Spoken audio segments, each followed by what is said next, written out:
Сайын Мұратбеков, жусан иісі. Алыста қалған балалық шағым.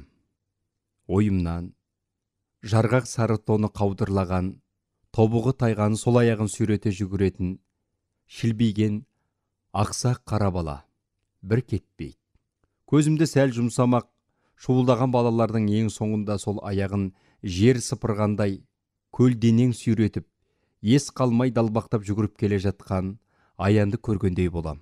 Сондайда оның алқына шыққан әлсіз, жіңішке дауыспен: «Ей, тоқтаңдаршы, мен сендерге бүгін кешегіден де қызық ертек айтамын», деген жалынышты үнін естимін. Әуелде біз, балалар, оның ертегі айтатынын білгеміз жоқ. Ол әжесі екеуі біздің ауылға 42-ші жылдың жазында көшіп келген. Мал дегеннен тек бұзаулы қоңыр сиыры бар еді. Аянның әкесі майданға аттанып, туған анасы содан 2 ай бұрын қайтыс болыпты. Біздің ауылда әжесінің жамағайын төркіндері бар екен. Соларды сағалап келсе керек. Біз балалар көшеде 2-ге жарылып, қағазға топырақ орап бұрқылдата лақтырып, атысып ойнап жүргенбіз. Ары өтіп, бері өткен кемпір шал: «Желкен қиылғырлар-ай, соғсаздай, бұл атысып ойнайды дегенді қайдан шығарды осылар? Басқа ойын аз бей?» деп ұрсып қуып тастайды. Бірақ олар кетісімен қайта жиналамыз, қайта атсамыз. Желсіз тымырсық күнде бұрқылдаған май топырақ тұманша қалқып, шаңытып тұрып алады. Жуық арада сейлі қоймайды. Соның арасында тұншыға жүріп, көзіміз ғана жылтырап, бір-бірімізге уралап ұмтыламыз. Ойының осындай бір қызу шағында біздің атаман Садық кілт тоқтай қап: «Әй, анау кім-ей?» деген. Бәріміз сол нұсқаған жаққа қарадық. Анадай жерде шолақ жең ақ жейде. Тізеден жоғары қысқа қара шалбар киген, кекіл шашы бар, мұнтаздай таза бір бала тұр екен. Біз қараған кезде ол өзінше әлде қандай боп, 2 қолын қалтасына сап шіреніп қойды. Ойында тастай сала бәріміз бірдей топырлатып жүгіріп әлгінің қасына келдік. Адам көрмегендей бір-бірімізді кимелеп, қоршалай тұра қалдық. Үстіміздегі киімнің кімдікі қара, кімдікі ақ екенін біліп болмайды. Баттасқан шаң топырақ. Шетімізден ит талағандай алым-жұлым алқа салқамыз. «Бұл кім-ей? Қайдан келген-ей?» деп бірімізді біріміз түртпектей береміз. Өзіне бастан аяқ шоқшия қарап шықтық. Ол да сынағандай әрқайсымызды бір-бір шолып өтті. Біздің ұсқынсыз түрімізге көңілі толмаған сияқты. Шолақ танауын тыржитып қойды. Қоңырқай жүзі тершіп, маңдайындағы бір келкі етіп қиылған кекіл шашын үрлеп тұрды.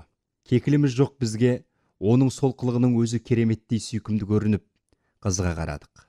«Кекілін қарай, өзінің жаман әліне қарамай», деп қағытып өтті Есікбай.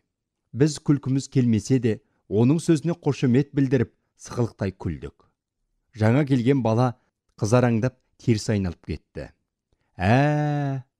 Мен білдім», деді Садық мақтана дауыстап.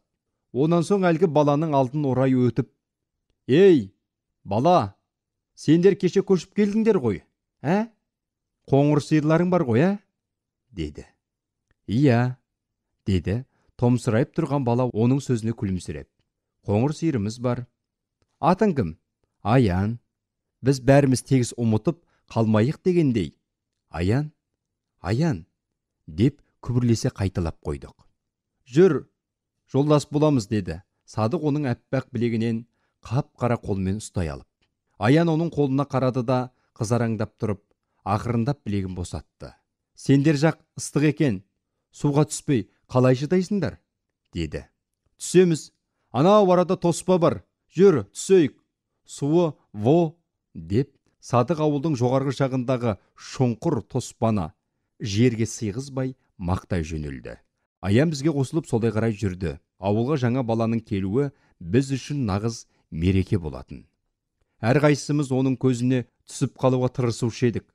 Сондықтан бірімізден біріміз артық көрінбек боп, кеп мақтанатынбыз. «Мен судың астында 60-қа дейін санап жаталамын», деп бөсті Садық. «Менің де мынадай ақ көйлегім бар.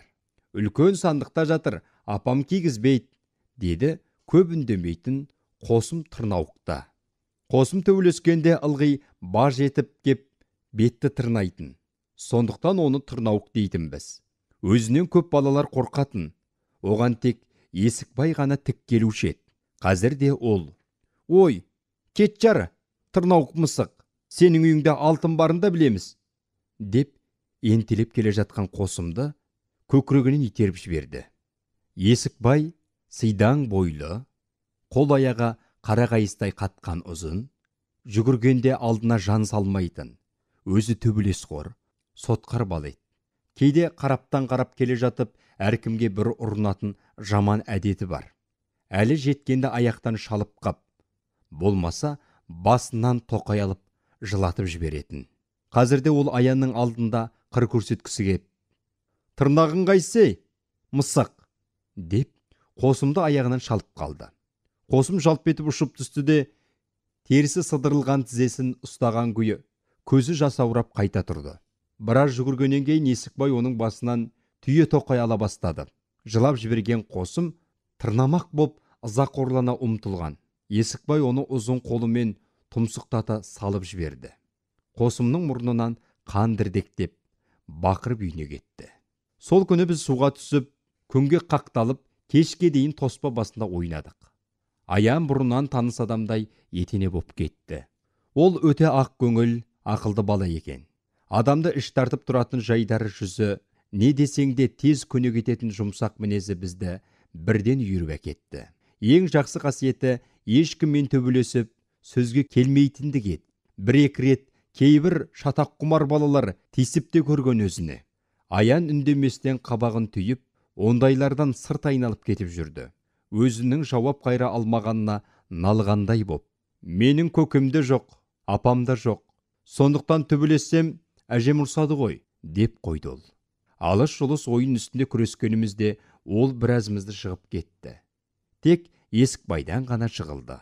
Алғашы күннен бастап Аянмен етене жақын дос болуды әркім-ақ ойлай бастаған, бірақ ол ешкімге ерекше ықылас білдірген жоқ. Бірімізден бірімізді бөліп жарған жоқ. Бәрімізбен де жақсы жолдас болды.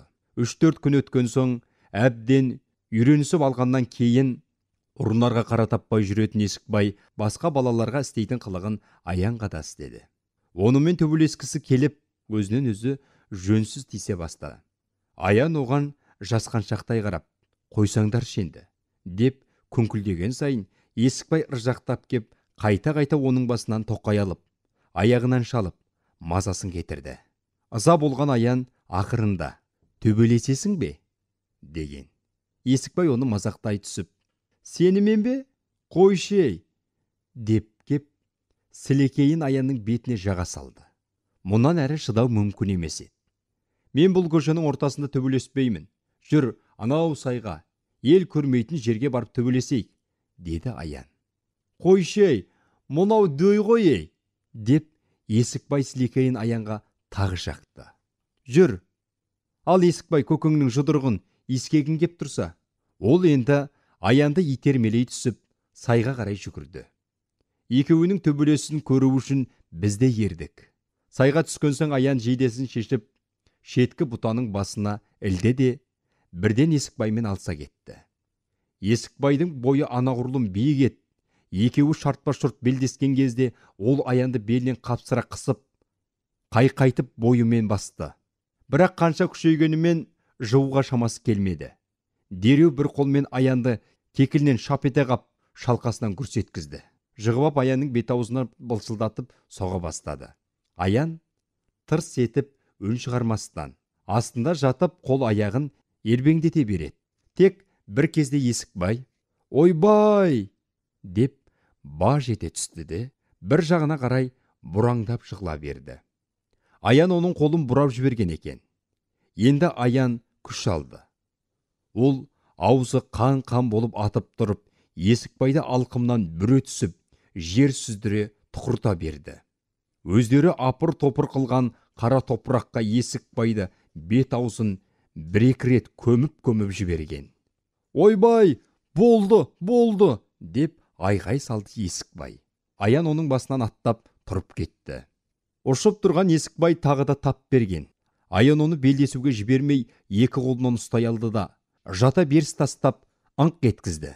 Бірақ үстінен басып соққан жоқ. Қатты жығылған Есікбай біразға дейін тұра алмай аңқылдап жатты.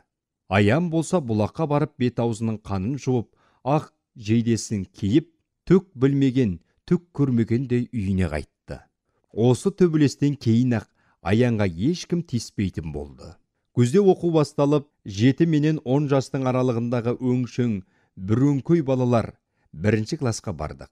Бізді Иманжанов деген шашы әппақ, қудай, қол басы тоңған адамша дірілдей қалшылдап, көзі қып-қызыл боп жасаурап отыратын қарт кісі оқытты. Бұл кісі денсаулығының нашарлауы себепті қаладан көшіп келген мұғалім екен. Бізге күн сайын үйінен әкелген қағазды бір парақтан үлестіріп беріп, әріптерді үйрете бастады.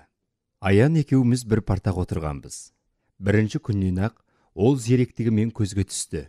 Мұғалімнің тақтаға жазған әріптерін айна қатесіз қағазға түсіріп, тез жаттап алып жүрді. Тіпті келе-келе күніне 1-2 әріптен ғана өткенімізге көңілі толмай, барлық әріптерді тезірек неге үйретпейді екен, шіркін, ағама хат жазар едім, деп күңкілдейтін. Әрине, майдандағы әке ағамызға хат жазу бәріміздің де көкейіміздегі асыл арманымыз еді. Сонымызды сезгендей, Иманжанов та бізге тезірек хаттануға бар күшін салып бақты. Сөйтіп бас аяғы 1 айдың ішінде әріптерді тегіс жаттап, 1-2 сөздерді құрап жаза алатындай халге жеттік. Ал Аян болса кәдімгідей аса жаннан артық көретін аға деп бастап хат жазатын болды. Ендігі оның қуанышында шек жоқ еді. Күнде сабақтан кейін үйіне келісімен төр алдында екпетінен түсіп, сиялы қарындашты тілімен жалап қойып, бет аузын сия қып ағасына хатты үсті-үстіне жазатында жататын. Күніне 2-3 хаттан жазады. Кейде әжесінің айтқанын жазса, кейде өз бетінше жазатын. Біз басқа балалар әлі де сөйлем құрап жазалмайтынбыз. Сондықтан Аянға кеп, хат жазуды үйретші, деп жата жабысатынбыз. Аян бәлденбейтін, жымың-жымың етіп күлетінде. Мә, мына менің хатымды көшіріп жаз. Тек менің ағамның орнына өз ағаңның атын жаз, деп қоятын. Сөйте хат жазуды бәріміз де үйрендік. Енді біздің ауылдан күніне майданға сөзі де, мазмұны да, кейде тіпті кісі аттары бірдей 20-30 хаттан кетіп жататын болды. Дәл біздің хат тануымызды күтіп тұрғандай-ақ 2 айдан кейін Иманжанов қатты науқастанып, төсек тартып жатып қалды. Бір қол бір аяғынан паралич болған. Басқа мұғалім келмеді. Осылайша біздің оқуымыз да келер жылға дейін тоқтаған еді. Бірде Аян өрістен мал қайырып келе жатып, үйретемін деп, өзінің қасқа бұзауына секіріп мінген. Семіз бұзау мөңкіп жығып кетті. Сол жылы Аянның тобығы тайып, 1 айдай үйінде ауырып жатты. Осыдан кейін-ақ Аянның тобығы тайғыш болып алды. Қит етіп алысса, я секірсе, тобығы тайып кететінде Аян: ойбай, аяғым-ай, деп жан ұшыра бақырып жата қалатын. Бірте ол алысып жұлысып ойнайтын ойындарға араласпай, шеттеп бар қызға тек қана анадайдан сырттай қызға қарап тұратын болды. Тобығы 3-ші рет тайғанда ол үйінде бұрынғыдан да ұзағырақ жатты. Бұл кезде қыс түсіп, қар жауған. Біз болсақ сырғанақтың қызығына кіріскенбіз. Біздің ауыл Ешкөлмес деген кішкене қоңыр таудың дәл етегінде еді. Ұзынан ұзақ бір көше боп, жоғардан төмен қарай созылып жататын. Қыста осы жалғыз көшенің басынан аяғына дейін балалар шуылдаса топырлай жүріп қарды таптап сырғанақ жасайтынбыз. Қар қалың түскенімен таулы жердің күні өте жайма-шуақ, жылы болады. Тапталған қар күні бойы жентектеліп еріп, кешке қарай көк мұз боп қатып қалатын. Дәл сол кезде үйден шанасы барлары шанасын сүйретіп, конький барлары аяғына конькиін байлап, бала атаулы тегіс көшеге шығатын. Қас пен көздің арасында ұзын көше бастан аяқ қыбырлаған балаға толып кетуші еді.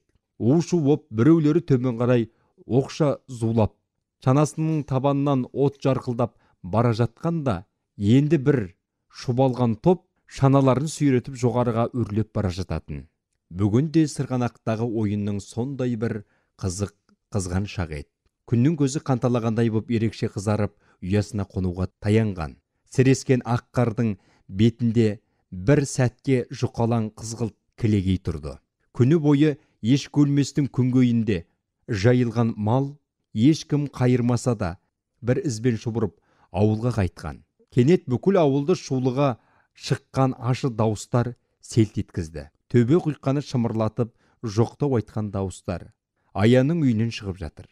Мұндайда балалар еліккіш келеді ғой. Сырғанақты тастай бере дәл бірдеңеден құр қалатындай, бәріміз бірдей дүрліге дүркіресіп, Аянның үйіне қарай лап қойдық. Артымыз жетпей жатып, алдымыз не боп қалғанын естіп те үлгердік.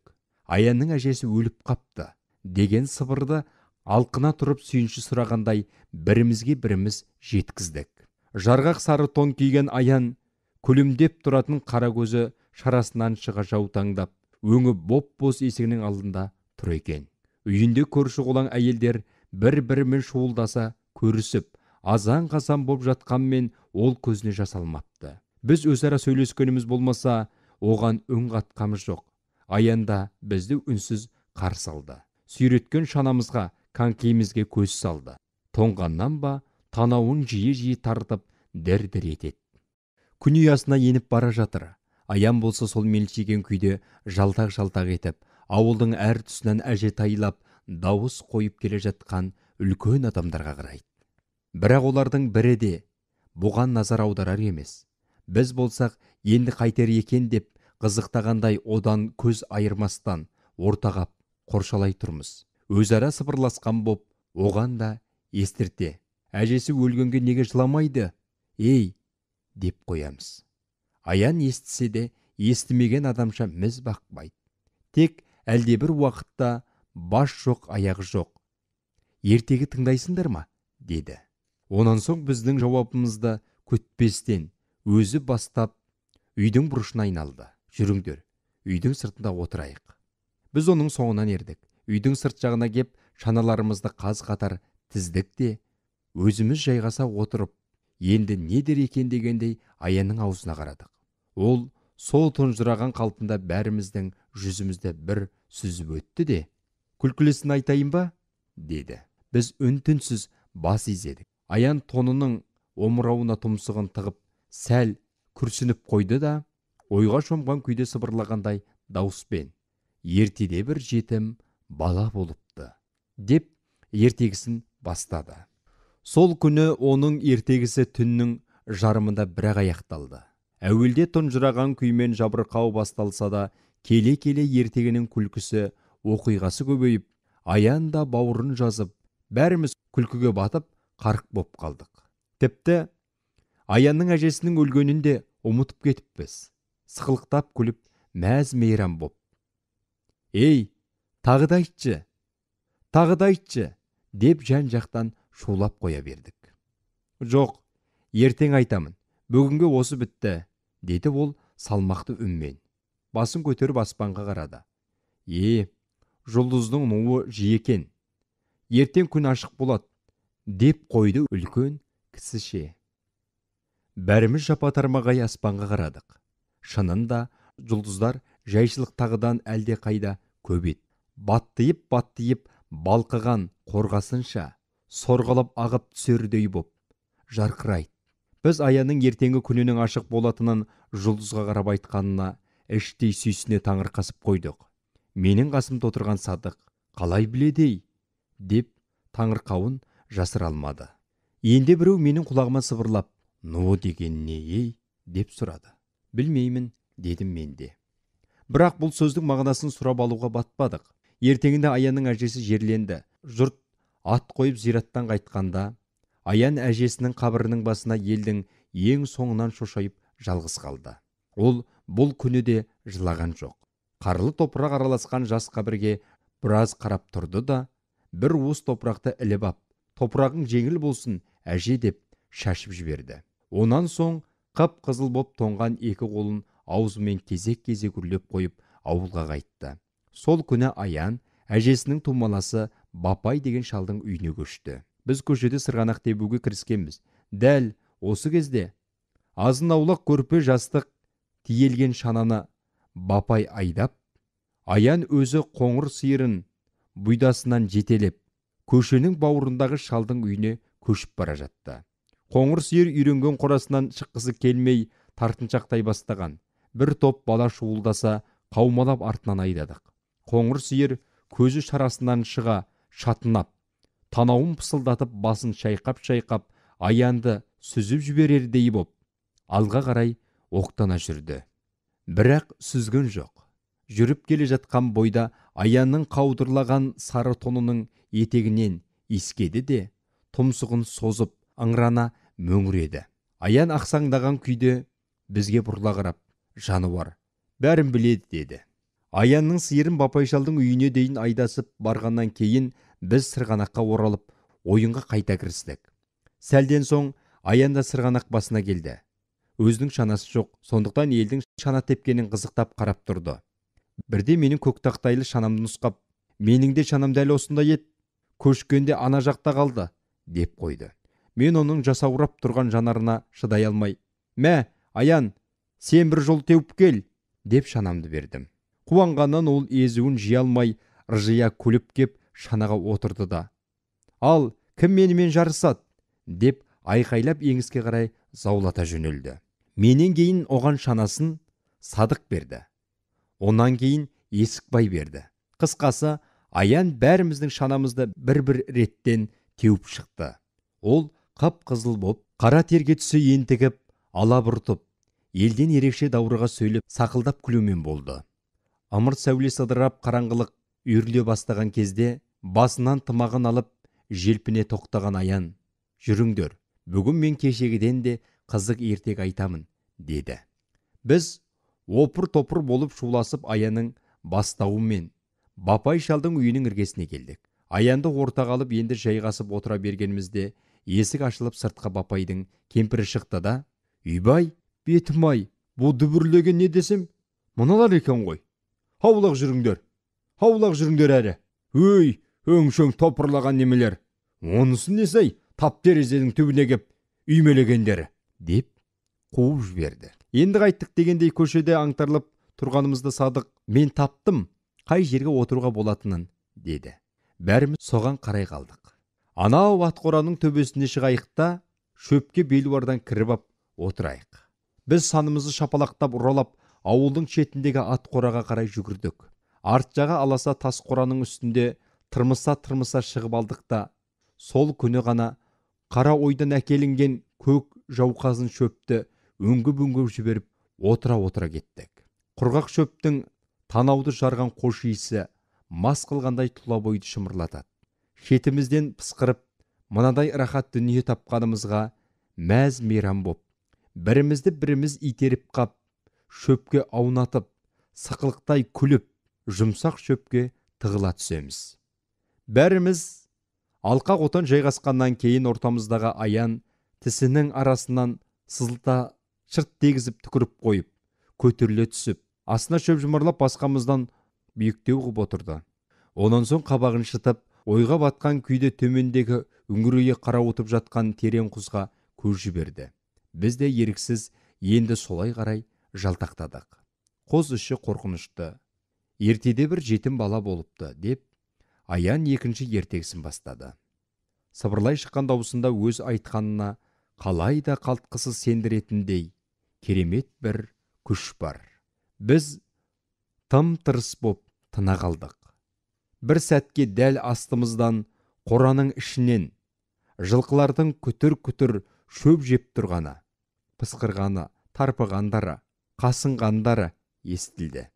Бірақ біртіндеп Аянның ертегісі қызған сайын әлгі дыбыстардың бәрі құлақтан шет қалып, төңіректі бүкіл еш көлмес баурайын төмендегі терең құздық ажайып бір тыныштық басты.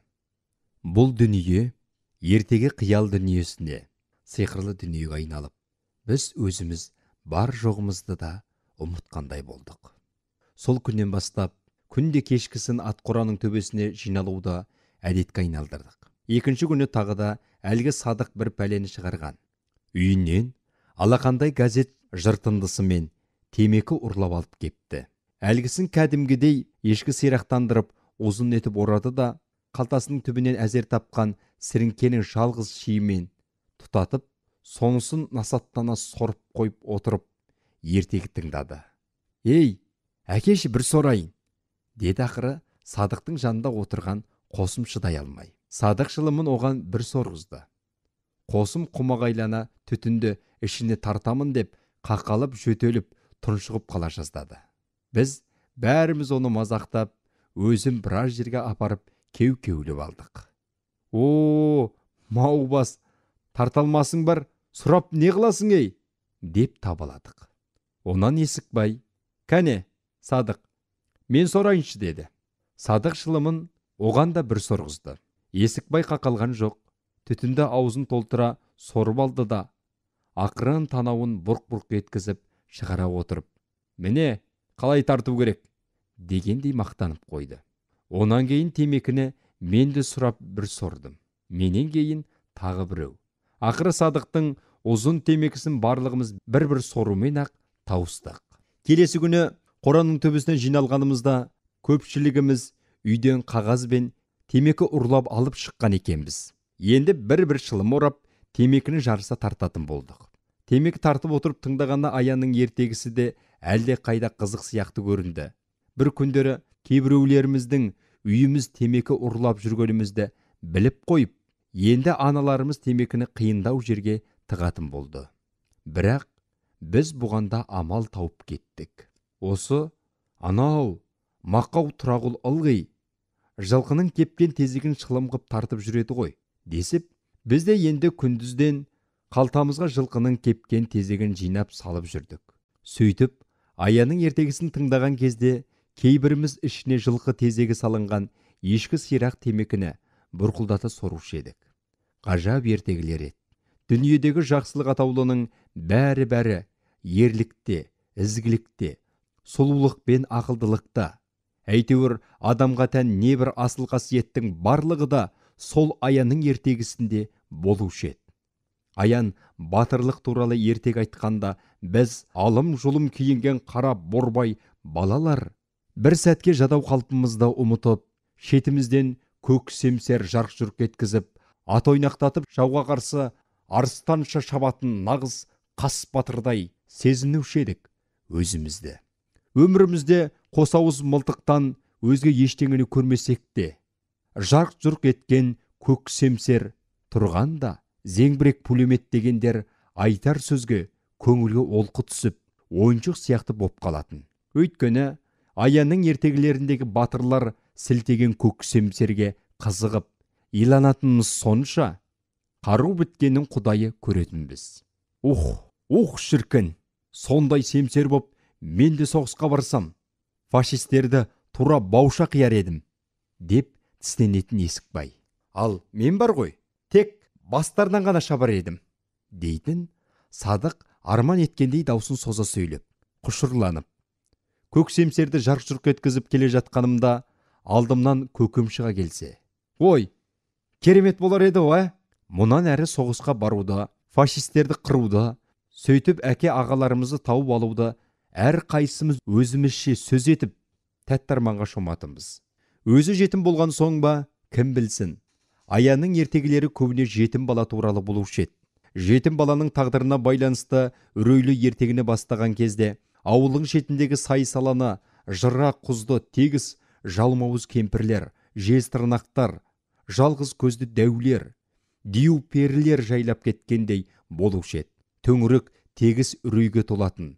Құз жақтан соққан суық желдің азыңы неше түрлі боп құбылып естілетін. Бірде сыңсып, бірде ұлғандай үн келетін құлаққа.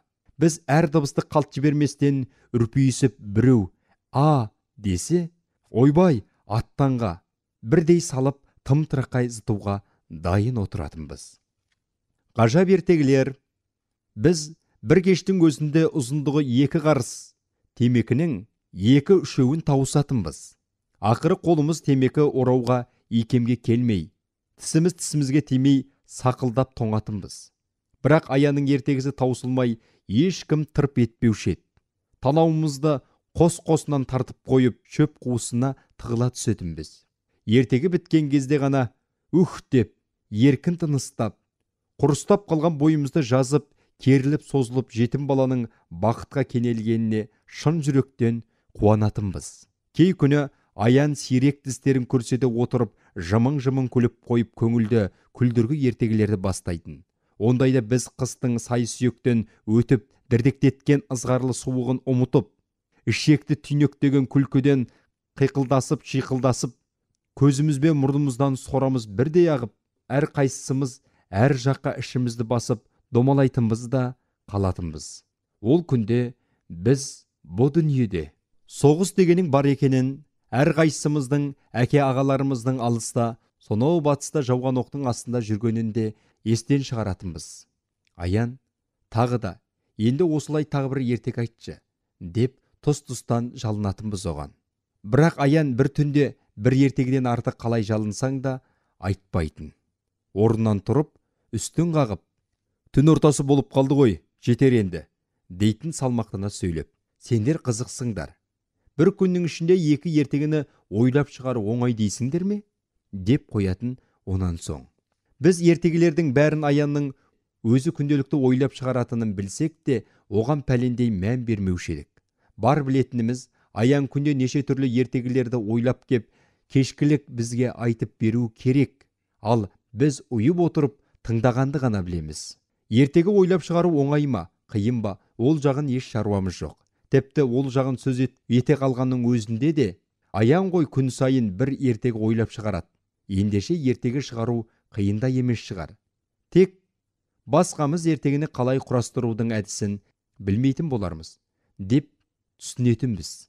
Ал ол нендей әдіс, ол жағын қазбалап ойлай түсуге не өреміз жетпейтінде, не мойнымыз жар бермейтін.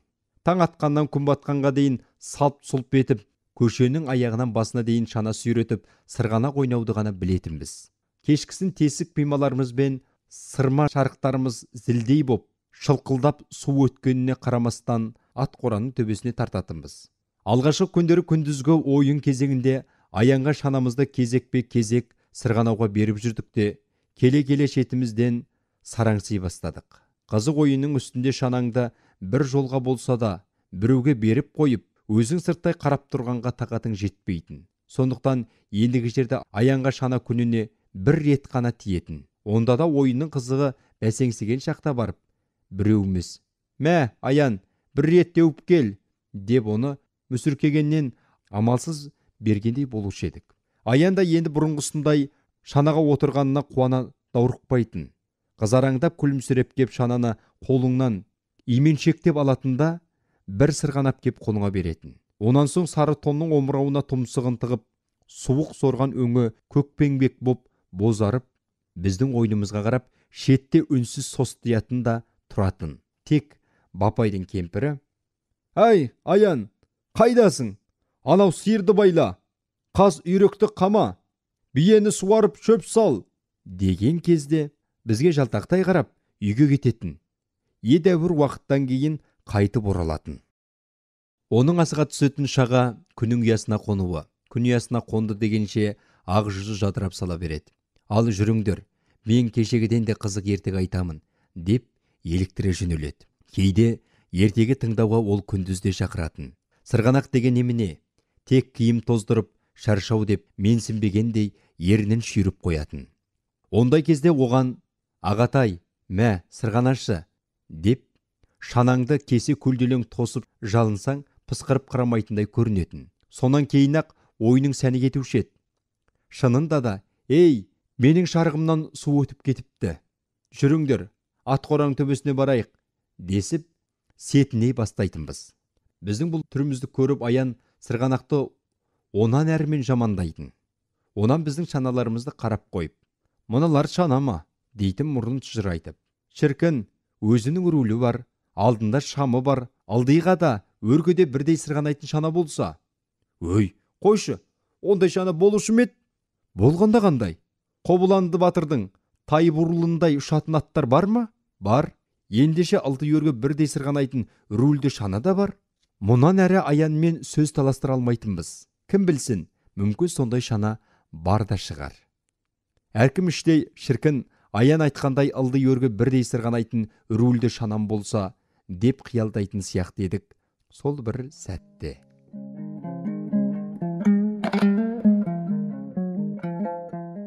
Қызық ет Аянның мінезі. Бірде түн ортасында дәл ұйқыға жатардың алдында далаға шыққам. Көшеде сырғанақта біреу зулатып шана теуіп барады екен. Жым-жырт айлы түнде әлгі бір ғана шананың өзі гүрілдеп, жер көшіп келе жатқандай дүбір шығарады. Шыдай алмай жүгіріп сырғанаққа бардым. Міне қызық, шана теуіп жүрген Аян екен. Ай жарығында анық көрінді. Жүзі жайнан қағып, екі иіннен алқына дем алады. Тонының екедегі далпылдап шананы көшенің басына қарай сүйрете жүгірді. Мені көріп бұрылды да, "Жүр, ойнайсың ба?" деп дауыстай сөйледі. "Қойшы, түн жарымда есі дұрыс адам ойнай ма? Ойнағанда қандай? Ту, сен өзі мынадай айлы, жарық түнде шанамен ойнаудың қандай керемет екенін білмейді екенсің ғой. Айлы түнде шанаға сиқырлы қанат бітеді", деді де Аян жүгіре жөнелді. Сәлден кейін көшенің басына шығып ап, тағы да жер көшкендей қып, бүкіл ауылды жаңғырықтыра, гүрілдетіп шанамен төмен қарай жұлдыздай ақты. Дәл мен тұрған тұста кішкентай төмпешік бар болатын. Заулап келген шана әлгі төмпешікке жеткенде, есікпен төрдей жерге бір-ақ ырғыды да, табаннан от жарқ етіп өте шықты. Аян қолын көтеріп, "Ура!" деп айқайлады. Маған шынында ол теуіп жүрген шанаға сиқырлы қанат біткендей көрінді. Жүгіріп үйге келдім де, қараңғы ауыз бөлмеден бос тұрған шелек легенді даңғыр-дұңғыр еткізіп шанамды іздей бастадым. "Үйбай, ұры, ит кіріп кетті ме?" деп үйден апам шыққан. Менің шанама жармасқанымды көріп, "Сенбісің? Не қиратып жүрсің?" деді таңырқап. "Апа, шана тебем." Апам шошып кетті. "Тәйт әрі, осы жеті түнде шанасы не ей? Мұнаның, бірдеңе көрінер мынаған елден ерекше", деп ұрсып берді. "Иә, әне, Аян сырғанап жүр ғой." "Аян? О, желкен қиылсын сенің. Аян дейді ғой, Аян дейді, тастары." Апам шананы әрі түкпір бұрышқа қарай итеріп тастап, мені желкемнен бір түйді. "Жат төсегіңе, ертеңде күн бар." Мен сүмірейіп кеп, төр алдында атамен қатарласа салынған төсегіме жаттым. Көпке дейін ұйықтай алмадым.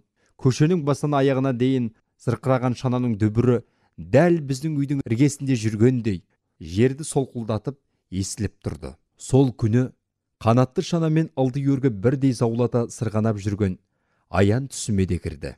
Сөйтіп, Аян бір қулық тауып алды. Енді ол күнде кешкісін бізге сол күні ойлап шығарған жаңа ертегісін тездетіп айтып бітіреді де, біреуіміздің шанамызды сұрап ап, түннің бір уағына дейін сырғанақта жападан жалғыз ойнайды. Бір күні күн бұлттанып, оңынан баяу ғана ызғырық жел соғып тұрды. Қараңғылық ерте түскен, бізде дағды бойынша ауыл үйлері шам жаға бастаған кезде ат қораның төбесіне жинала бастадық. Аян бұл күні өте-мөте көңілдет, бәріміз жапа-тармағай ешкі сирақ шылымды орауға кіріскенбіз. "Әй, мен сендерге бір қызық айтайын ба?" деді ол сүйінші сұрағандай қуанышты үнмен. Мен бүгін таң алдында түсімде ағамды көрдім. Рас айтам, түнде жатарда ағамның пальтосын басыма жастап, көпке дейін иісін иіскеп жатқам. Ағамның иісі сіңіп қапты. Бір түрлі жусанның иісі сияқты жақсы иіс. Мен бүйтіп жағастан мұрнымды тығып алдым да ұзақ-ұзақ иіскедім. Әжем ылғи, "Ағаңды анау жусан төбенің үстінде мал қайрам деп жүргенде ай далада тапқанмын" дейтін. Менің ағамда жусанның иісі содан қалған. Сөйтіп жатып ұйықтап едім, түсіме кірді. Мен де ылғи көкемнің пальтосын жамылып жатамын. "Менің көкемнің пальтосынан да жусанның иісі шығып тұрады", деді бір бала. Сөйткенше болған жоқ, тұс-тұстан жамырай дуласып, соғыста жүрген әкелеріміздің, ағаларымыздың үйде қалған киімдерін еске алып, олардан шығатын иісті сөз етіп кеттік. Және бір қызығы, көпшілігіміз сол иісті жусанның дәл өзіміздің ауылдың іргесіндегі жусанның иісінде елестік. Онан бір кезде аян, менен де жусанның иісі шығып тұрады. Ағама тартқанмын. Міне, ескеп көріңдерші деп, өз омырауына тұмсығын тықты. Біз де дереу кезектесіп, оның омырауын иіскеуге кірістік. Өз айтқаннан ба, әлде шынымен солай ма, әйтеуір аянның омырауынан бұрқырап, жусанның иісі шығып тұрғандай көрінді бізге. Рас ей, жусанның иісі шығады. Қандай сүйкімдей жусанның иісі, дестік бір ауыздан. Онан соң әр қайсымыз өз омырауымызға тұмсығымызды тығып, өзіміздің иісімізді өзіміз иіскеп, жаңалық ашқандай. Әй, менен де жусанның иісі шығады. Менен де, міне, иіскеп көрші. Тура жаздың күні жусан төбенің иісіндей. Десіп, жан жақтан шулап кеттік.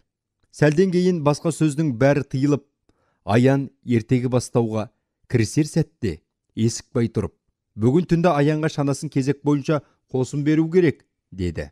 Иә саған, менің шанам сынып тұр, деді қосым. Әй, осы әлгінде ғана сынған ештеңесі жоқ еді ғой? Сынып тұр. Түнде тебуге жарамайды. Керек болса өзің бер шанаңда. Мен беріп жүрмін, ылғай беремін. Ал сен неге бермейсің? Бермеймін, сол, деп күңкілдеді қосым. Сынып тұр. Жарайды, қойыңдаршы, деп сөзге аян араласқан. Бірақ осы кезде Есікбай қосымның бас киімін жұлып ап, лақтырып жіберді. Кет, тырнауық мысық, әйтпесе көресің, деп кіжінді. Жарайды, қойшы, Есікбай, деген аян тағы да басу айтып. Не қоятыны бар? Кетсін, қане кет, деп Есікбай мелшиіп отырған қосымды теуіп қалды. Қосым жер көкті басына көтере азан-қазан қып бақырып үйіне кетті. Есікбайды сабап боқтап, қазір Тұржан ағама айтам бәлем, деп бара жатты. Бұл күні аян жалғыз көзді дәу туралы ертегісін бастады. Бұл оның бұрынғы ертегілерінен де әлде қайда қызықты еді. Түнерген аспан, атқораның іргесінен әрі қарай үңірейіп жатқан қорқынышты терең құз. Бәрі күннің ерекше бір нұры құйылып шарқырағандай боп, басқа бір дүниеге, ертедегі күлкіге толы қызық дүниеге айналады. Біраз жер жүргеннен кейін жетім баланың қотыртайына тіл бітіпті, деді аян. Қотыртай тұрып оған, мынау алда тұрған асқар таудан күндіз құс ұшып өте алмайды, қанаты күнге күйіп қалады, тек түнде ғана ұшып өтеді. Сондықтан да біз түнді күтуіміз керек. Түнде маған да қанат бітеді. Сен тек жығылып қалмай, көзіңді тарс жұмып, менің жалымна мықтап ұстап отыр. Мен көзіңді аш дегенде бір ағаш. Сонда мына асқар таудың арғы жағында мұнан көрі аласа шошайған қоңыр тау тұрады. Ол жалғыз көзді дәудің мекені, дейді. Жетім бала қоңыртайдың айтқанын түгел орындайды. Түнде қотыртайға қанат бітіп, асқар таудан ұшып өтеді. Бір кезде қотыртай, енді көзіңді аш дегенде, жетім бала көзін ашса, дәл алдында ақырын теңселе қозғалып, шошайған қоңыр тау тұр екен. Осы тұста аян көзі шарасынан шығып, бізді жаңа ғана көргендей бәрімізге бір-бір қарап өтті. Жалғыз көзді дәу есіп қоймасын дегендей даусын бәсеңдетіп сыбырлай сөйледі. Біз болсақ, шөп қуысына тығыла түсіп, төңірекке жалтақтай береміз. Түн қараңғылығында шошақ бөрікке ұқсаған қарауытып тұрған ешкөлмес шоқысы енді бірде жалғыз көзді әулие мекен еткен үңгір тауға ұқсап кетті. Түн қараңғылығында шошақ бөрікке ұқсап қарауытып тұрған ешкөлмес шоқысы енді бірде жалғыз көзді әулие мекен еткен үңгір тауға ұқсап кетті. Дәл қазіргі сәтте сол үңгір таудың ішінде жалғыз көзді дәу қорқырап ұйқыда жатқан секілді. Оның қорқырай алған демінен шошақ тау түндігін жел шайқаған кигіз үйдей көтеріліп басылып желпілдеп, бірде ары бері теңселіп қозғалып тұрған сияқты көрінді. Демізді ішімізге тартып, қараңғыда теңселгендей боп тұрған ешкөлмес шоқысына көз тігіп қарай беруге дәтіміз шыдамай, аянға қараймыз. Қараңғыда бозарып көрінген жүдеу өңі, сол өзі айтып отырған қиялдағы дүниені көріп отырғандай, дірілдей шытынып, көзі жалт-жұлт етеді.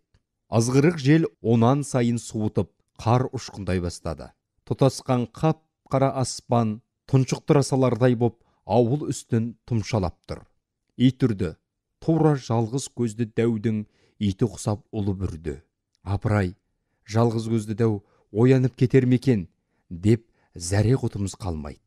Өстіп ертеге қызығына беріліп отырғанымызда шеттегі бір бала «Ойбай, өрт!» деді. Шөптің арт жағын ала азғырық желдің өтіне лапылдап от жанып жатыр. Бұл ат қораның төбесі күзде ғана сабанмен жабылған. Жанып жатқан сол сабан екен. Шетте отырған балалардың бірі шылымын сөндірмей лақтырып тастап, сабан содан тұтанса керек. Жел өтінде лезде лапылдап көтеріліп кетті. Не істерімізді білмей, сасқалақтап қорадан секіріп түсіп, тым-тырақай қаша жөнелдік. Балалардың ең соңын ала секіріп түскен Аян, «Ойбай, аяғым!» деп жан даусы шыға айғайлап жіберді де шоңқаң етіп жата кетті. Бірақ біздің оған қарайлайтындай шамамыз жоқ. Ауыл жақтан аттан деп жер көкті басына көтере айқайлап шолақ қол бригадир Тұржан да жетті. Армия қатарынан жақында ғана қайтқан. Сол қолын білегінен оқ жұлып кеткен. Бірақ өзі аса қатыгез, мейірімсіз адам еді. Келген күнақ қан көріп қаным бұзылып келді деп үйіне жиналған қатын қалаш кемпір шалдың зәресін алған. Бригадир боп тағайындалғаннан кейін жұмсағанда тілін қайырған талай әйелдер мен жасөспірім балалар да әлімжеттік етіп сабаған. Қазір сол Тұржан жүгіріп жеткен бойда қораның артында төрт бүктеліп шырқырап жатқан Аянды дәу табанды керзі етігімен теуіп кеп жіберді. Аян қалпақша қалғып барып анадай жерге түскен. Тұржан енді оны қолындағы қамшымен туылақты сабағандай көміп алды да тағы да тептай кеп бас демей көз демей балшылдатып тебе берді. Әуелде құлындағы даусы шығып шырқырап ағатайлап шыңғырған Аянның біраздан кейін үні өшті. Керзі етіктің астында жансыз заттай електеніп жата берді. Ауылдағы жұрт дүркірей жиналып кеп өртті сөндірді. Әлдекім келіп балқ-сылқ етіп жатқан Аянды көтеріп алды. Қарт адамның даусы: «Иттің баласы, пәшиске берген қолыңның құнын осы қаршадай жетім баладан алайын деп пең? Өй есіркі!» деп ақырды Тұржанға. Біз басқа балалар осының бәрін алыстан бұта-бұтаның арасынан сығалап қарап тұрдық. Дір-дір етіп шетімізден жылап жіберуге шақ едік. Ел кеткен соң жасырынып, бұғып үйімізге тарадық. Үйге келсем, төсектер салулы, бірақ ешкім жатпапты. Атам екі көзі қанталап, терсіне сыймай тырсылдап ашулы отыр. Апам көзін сығымдап, жылап отыр. Не болды екен деп шошып, босағада тұрып қалдым. «Өй, аузыңды ұрайын, жаман неме!» деді атам жекіріп. «Тұржанның тепкісін Аянмен бірге көрсең етті. Жаны тәтті шірік, көрінбе көзіме!» Мен үн-түнсіз жер шұқылап, босағада тұрдым да, мұнан өзге ештеңе айтылмаған соң аяғымды, сырт киімімді шешіп, төрге өттім. Тамақ сұрап ішуге бата алмай, сыбдырсыз шешініп, төсегіме жаттым. «Сорлы жетімнің көрген күні сол да», деді бір кезде анам ауыр күрсініп. «Қорғары жоқ болған соң басынғаны ғой. Бұл Өржанның баласы кісі өлтірер. Иттің сұры жаман, сұрынан шошимын», деп қойды атам. Таңертең ояна кетсем, апам жаңа сауып әкелген сүтін құрсаулы банкіге құйып отыр екен. Менің оянғанымды көріп: «Тұра ғой, мына жарты күрешкедей сүтті пешке қояйын. Піскен соң іш, ал мына сүтті әлгі Аянға апарып берейін».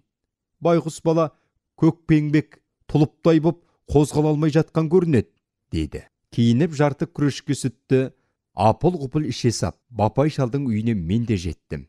Аян есік жақтағы темір пештің түбінде төселген құрым кигіздің үстінде кір-кір жұқа құррақ көрпе жамылып жатыр екен. Бір жамбастаған күйде қозғала алар емес. Қамшымен тепкі тиген денесі көкпеңбек боп күлкілдеп ісіп кетіпті. Бет аузыда сіңкі, көзі кішірейе жылтырап, жаутаңдап жатыр. Домбыға кезерген ерінін жалап қояды. Мен оның жанына кеп отырдым. Ол да үнсіз, мен де үнсізбін. Бір-бірімізге жалтақтап қарай береміз. Енді бірде апам мен жүн түтіп отырған Бапайдың кемпірінің сөзіне құлақ тостым. «Байқұс баланың аяғын салдырдыңдар ма?» деп сұрады апам. «Жоға, әлгі шал ертеден бері зыр жүгіріп сынық салатын адам таба алмады. Асылбек сынықшы бар емес пе? Жолаушы кетіпті ғой». Сәл үнсіз отырған соң Бапайдың кемпірі Аянды кінәлай сөйледі. «Жүгірмек ай десеңші, өзіне де обал жоқ. Түн жарымынсыз бір қайтпайды ғой. Елден ерекше осыны алып бара жатқан ненің ойын екенін білмеймін. Ойының осылғырдың, ибай-ау, деп мұнан арғы сөзін сыбырға айналдырып жіберді. Осы үйдің көрпесін осы шіретіп, есі кіріп қалса да, Бапайдың кемпірі қанша сыбырлай айтса да, соңғы сөздері бізге анық естілді. Қып-қызыл боп кеткен Аян тістене шытынып, басын бұрып әкетті. Іргеге қарап жатты. Үйбай, белім-ай, көп отырып қалыппын ғой, үйге кетейін, деп менің апам орнынан тұрды. Аян тәуір болғанша, күнделікті бір күрешке сүтті бізден алып тұрыңдар. Бапайдың кемпірі апаммен ілесе сыртқа шықты. Қосымды соғу керек, дедім мен оңаша қалған соң. Аян теріс қарап жатқан күйде. Ендігәрі өлсем де темекі тартпаспын деді. Тұржан жаман адам, қаны бұзылған. Бұл сөзіме Аян жауап берген жоқ. Әлден уақытта басын көтеріңкіреп маған: анау пальтоны әперші, деді төрде ілулі тұрған қара пальтоны нұсқап. Мен осы үйдегі жалғыз орындыққа шығып, пальтоны алып, оның алдына келдім. Аян басын жасықтан әзер деп көтеріп, екі қолы дірілдеп пальтоның жағасына тұмсығын тығып жіберіп, құшарлана иіскеп алды да: тез іліп қой, әйтпесе ұрсады, деді. Онан соң шалқасынан түсіп, көзі бажырайып, кірпік қақпастан үйдің төбесіне тесірейе қарап ұзақ жатты. Қалың ойда жатқан сияқты, өңі сұрланып, дірілдей дем алады. Апарық, шырпының жіңішкелігіндей қолымен домбыққан ісіктерін сипады. Бір кезде ғана: ағам келеді ғой жақында әлі, сонда көрсетеді Тұржанға, деді. 10 шақты күннен кейін Аян төсектен тұрып жүре бастады. Тобығы тайған аяғын жер сыпырғандай көлделеңінен сүйретіп, солтақтап басатын болды. Мен оған: Асылбек шал келді ғой, аяғыңды салғызбайсың ба, дегем. Ауырады ғой енді, деді ол жабырқаған кескінмен. Ой, сен білмейсің ғой, тобығыңды қайта салғызғанда қалай ауыратынын, сұмдық ауырат. Енді ол күнде кешке қарай сырғанақ басына кеп, ойын тарқағанша қалқиып тұрады да қояды. Ойынға араласпайды. Бір-екі рет мен де Садықта шанамызды бергенбіз. Басын шайқап теппей қойды. Аяғым ауырат, деді.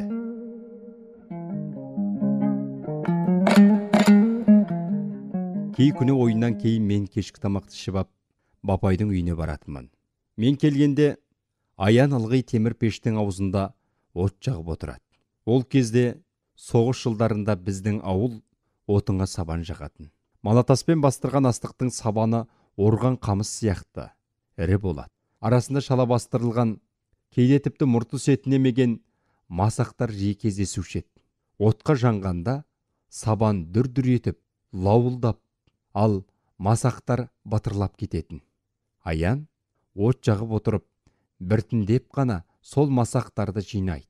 Лауылдап жатқан сабанның арасы батыр-батыр ете қалғанда, Аян қолын отқа тығып жіберіп, шала пісіп қалған күйеліш масақты лып дегізіп суырып алатын. Мен есікті ашқанда Аян жүзі жайнап, қуанып кетуші еді.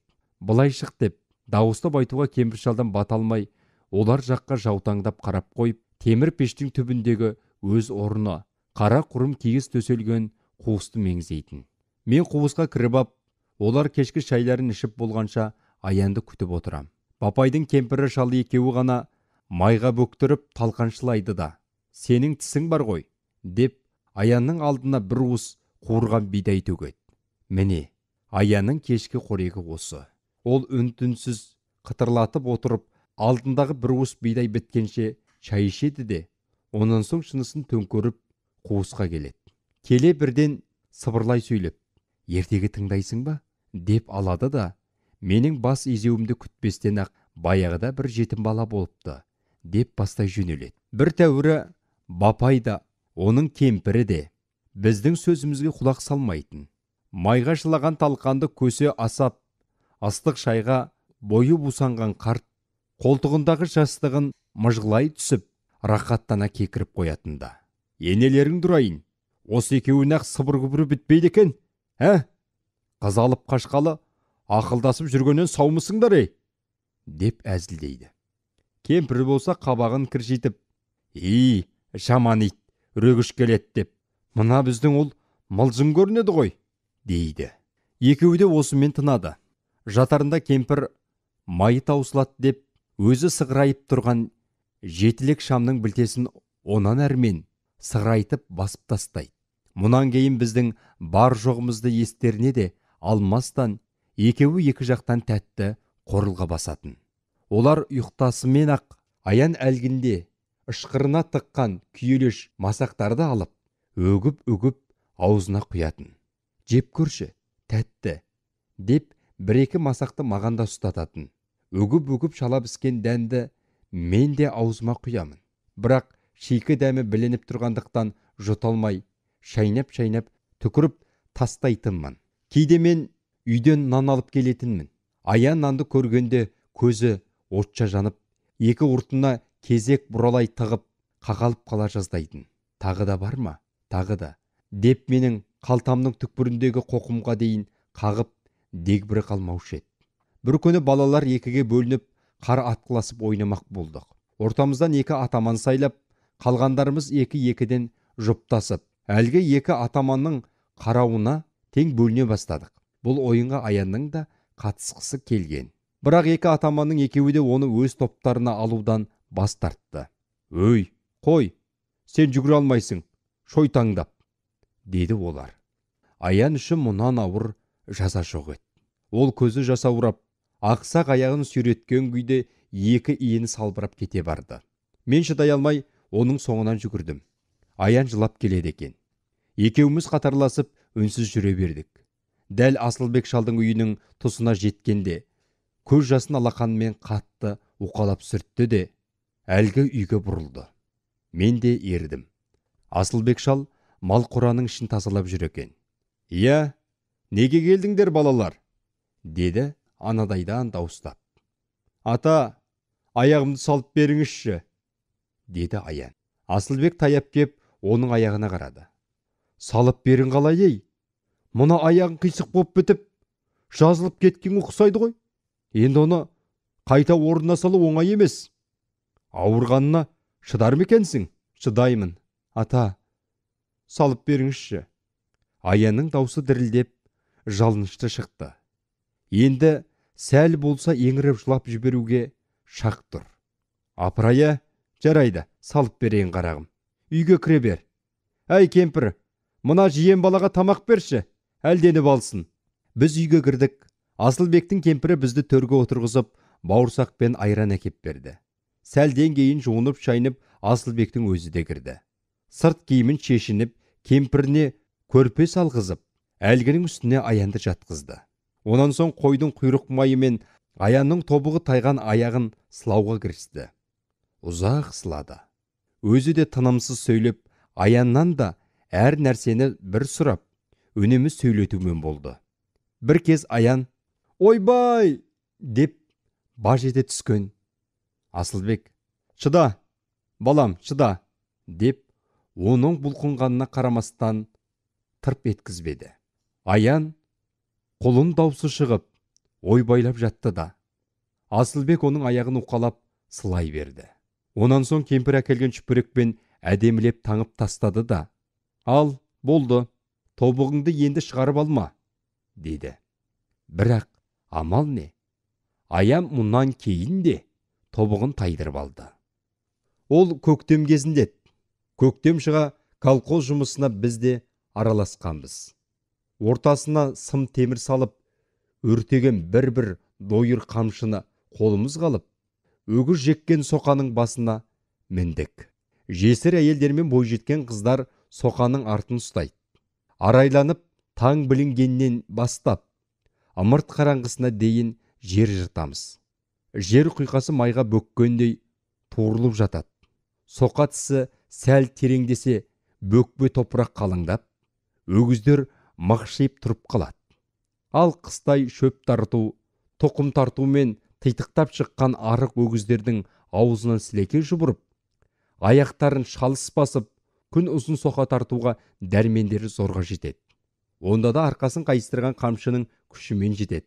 Өгіз біткенің сауыры қызыл ала қан, арқасы шоқпыт жауыр болатын. Ертеден кешке дейін өгіз үстінде жұлынып, сөп-сөбелей бергеннен тамағымыз жыртыла ауырып, дойыр қамшы қарымызды талдырып, бізді әбден титықтайтынбыз.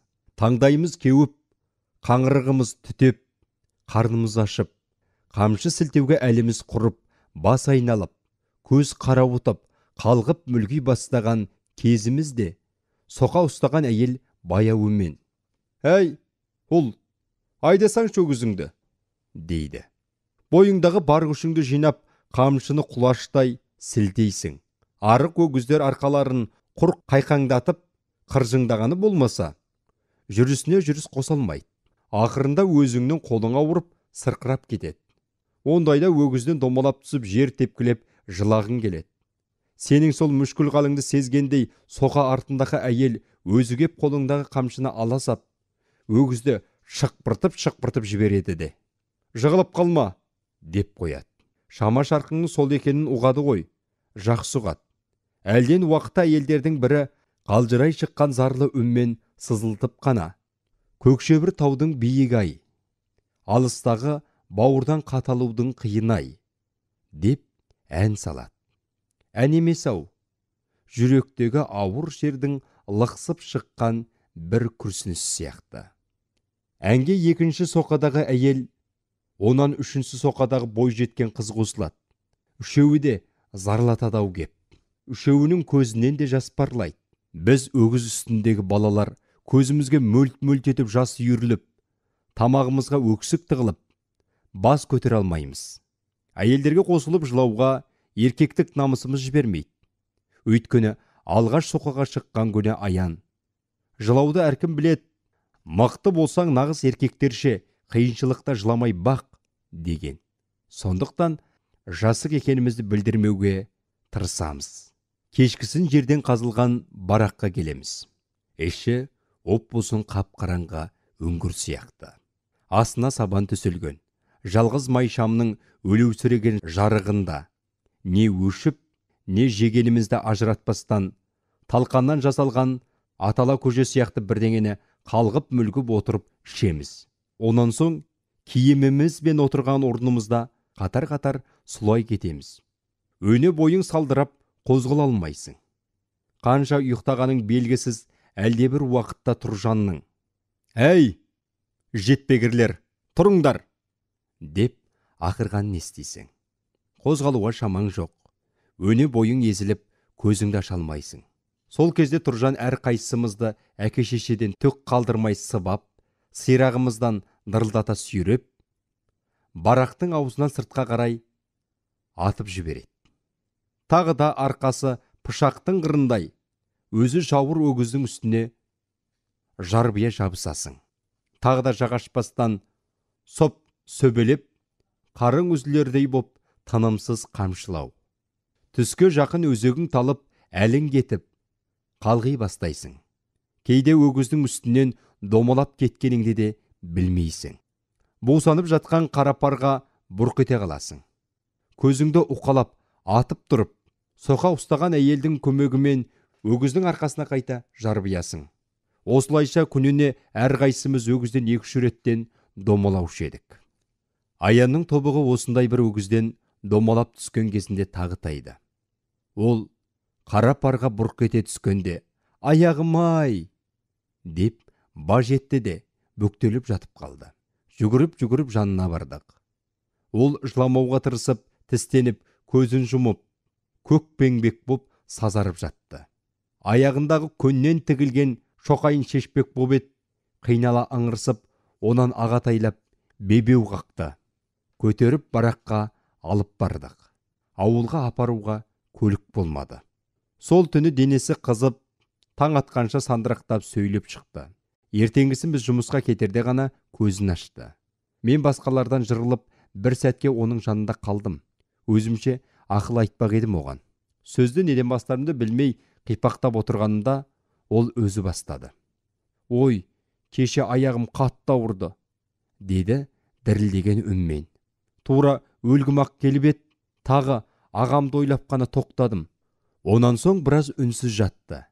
Түймесі ағытылған күртесінің омырауына тұмсығын тықты. «Қарашы, жусанның исі», деп қойды. Енді аяғымда ағам келгенде бірақ салғызам. Ағам қалаға апарып, ендігәрі шықпаста етіп салғызады әлі.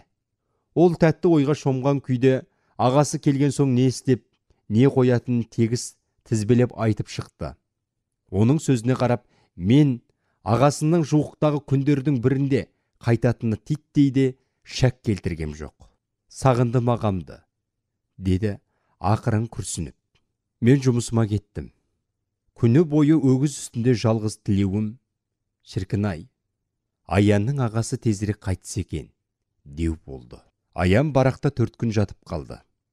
Тек 5-ші күні кешкісін ғана тоқым тартқан арбамен ауылға жібердік. Осыдан кейін Аян тобығын қайтып орнына салдырған жоқ.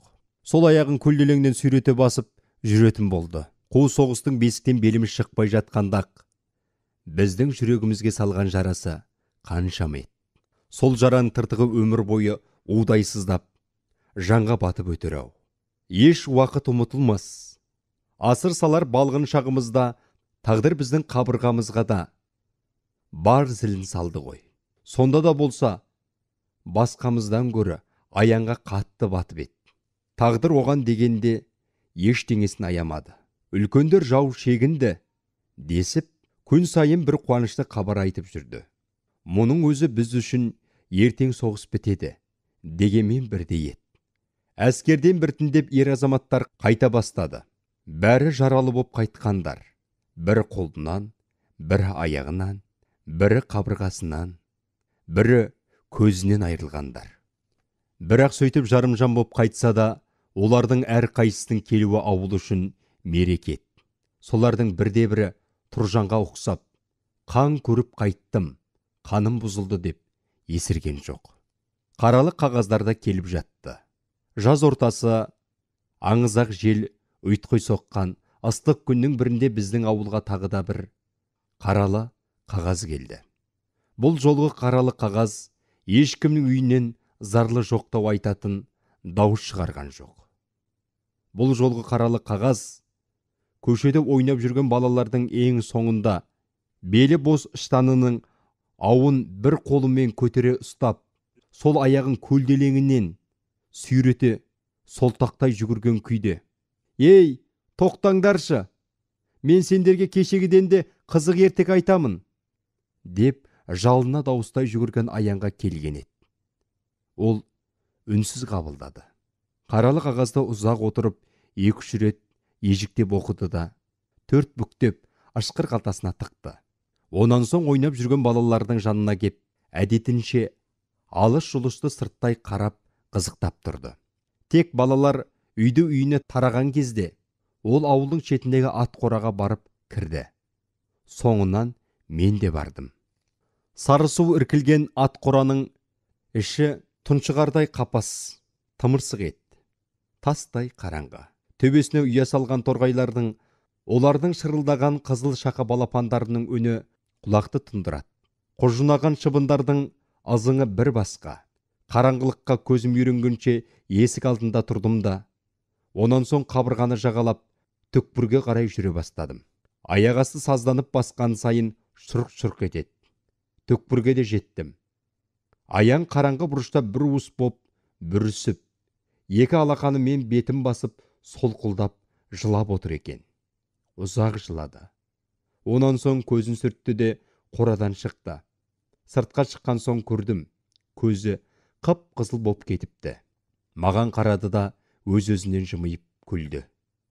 «Күн ыстық, деді. Осыдан кейін бір жеті өткен соң, ертеңгісін 10 шақты қозы-лақты тауға қарай өргізіп жіберіп, қайтар жолда бапайдың есігінің алдында тұрған арбаға көзім түсті. Бір сыпыра балалар осы арада екен. Аян жолға жүретін адамдай бар жоғын киініп апты. Мен таяп келгенде шеттеу тұрған Есікбай сыбырлап қана: «Аян, балалар үйіне кеткелі жатыр», деді. Осы кезде үйлерінен арба айдаушы жігіт және бапай мен кемпір шықты. Бапай арба айдаушыға Аянда станцияға дейін аманат қып тапсырғанын қайта-қайта айта берді. Ал кемпірі кеп Аянның бетінен сүйді, көзіне жас алды. «Қарағым, жолың болсын», деді жыламсырап. «Жақсыдан қалған тұяғың, қайда жүрсең де аман бол. Адам болсаң тауып келерсің әлі», Бапай да кеп Аянның бетінен сүйді. Аман есен барып, орналасқан соң хат жаз, деп қойды. Алатын адам болмай тұр. Мына қоңыр сиырды дереу сатып, ақшасын қалтаңа салып беререм. Кейін қолым тисе, базарға айдап барып сатып, ақшасын салып жіберем ғой. Қой шәрі, сен досы не болса соны айтпай. Сатқаны несі? Ертең ер жетіп келе қалғанда мал керек емес пе Аянға? Деп киіп кетті осы тұста кемпірі. Қарағым, бұл алжыған атаңның сөзін тыңдама. Әлі өзің кейін үлкен жігіт боп келгеніңде қоңыр сиырыңды өсімімен қолыңа тапсырамын. Аян балалардың бәрімен қол алысып қоштасты. Мен әлі бәріңе де хат жазып тұрамын, деді күлімсіреп.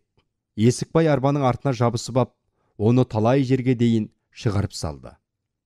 Арбадан түсіп қап, қара жолдың үстінде сексиіп ұзақ тұрды. Қайта келгенінде өте көңілсіз еді. Садық ойнайық деп еді ол. Менің басым ауырып тұр, деп үйіне кетті.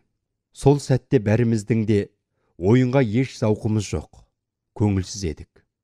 Көз ұшында бұлдырап, арба кетіп барады. Қара жолдың шаңын бұрқылдатып барады. Аян бас киімін алып, бізге бұлғап қояды. Біз балалар Аянды көп уақытқа дейін еске алып, сөз қылушы едік.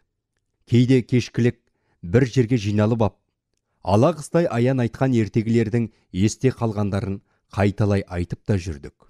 Аянның ертегілерінің көңілімізге ұялағаны сонша, кейін ержеткен кездерімізде өзімізден кіші балаларды тамсандыра отырып айтатынбыз.